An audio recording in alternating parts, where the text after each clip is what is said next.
you hear me fine? Yep. Oh wait, I'm gonna stop you one more second. Sure. Sorry. I just feel like we should just say that they're only gonna be reading a portion of their story, so, it's supposed to be a teaser, so you want to go Yes. That's it. My name is Kenny Susher. I'm going to read an excerpt from my story, Strength Training. Something funny, gentlemen, said Coach Brock, projecting his voice to the entire class.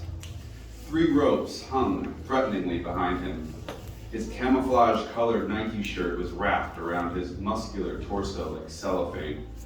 He had just demonstrated how to climb the rope, grasping it with his hands, lassoing his feet, then using the strength from his tree trunk-sized thighs to push himself up.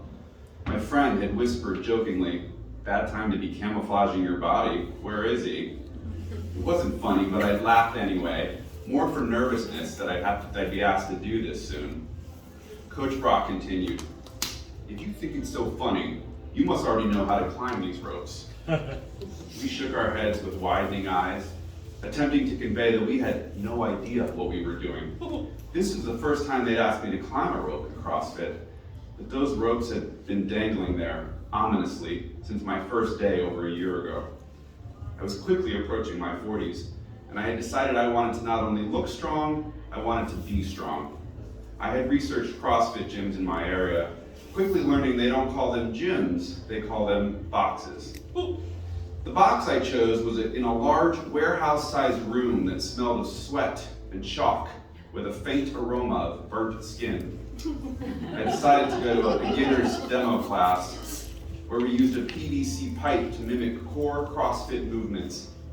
After the supposedly free demo, I suddenly found myself signing a contract and handing over my credit card for the $165 monthly fee. This was a friends and family rate, I was told, by the muscular head coach with piercing green eyes and a chiseled jawline.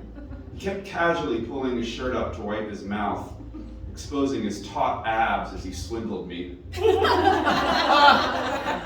was like I was back in elementary school and the bully was taking my lunch money. And just like those bullies, there was a smarmy charm about him that was both threatening and arousing. The actual class involved real weights, which were stacked up like poker chips in the corner. The workout of the day, or WOD, was written on a large whiteboard next to a Hall of Famer list, highlighting the best times for various popular WODs like the Cindy and the Helen. Someone once asked a coach why so many popular CrossFit workouts were named after women. Because they're a bitch, he said. The WOD for my first real day of CrossFit was named Fran. After a warm-up run, Coach Dave demoed the workout. It was a relatively simple routine involving repeated sets of thrusters and pull-ups. A thruster, he showed us, was basically squatting with the barbell and then thrusting it into the air upon standing, like evangelicals at a raucous revival. 21 thrusters and pull-ups, then 15, then 9, until you finish or collapse from exhaustion, overcome by the spirit. The classes took place in a cavernous room lined with all the necessary equipment, except for mirrors. No mirrors in sight. As the head coach had explained during my introductory demo, while again nonchalantly lifting his shirt up, this was a vanity-free zone. I missed mirrors while I was at CrossFit, although it was mirrors that I avoided when I first started going to the gym back in my 20s. Around that same time, not coincidentally, I came out of the closet.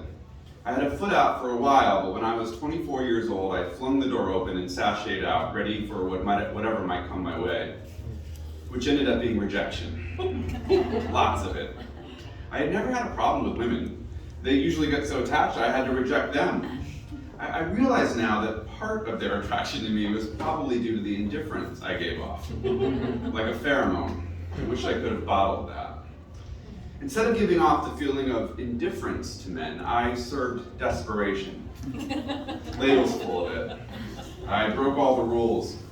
I'd call them the next day or the same day, or even moments after they left. I even called a guy once at his job, a large sporting goods store he mentioned working at, asking if he had missed all my other calls.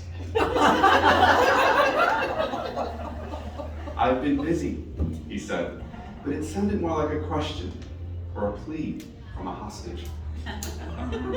I'll stop there. Thank you.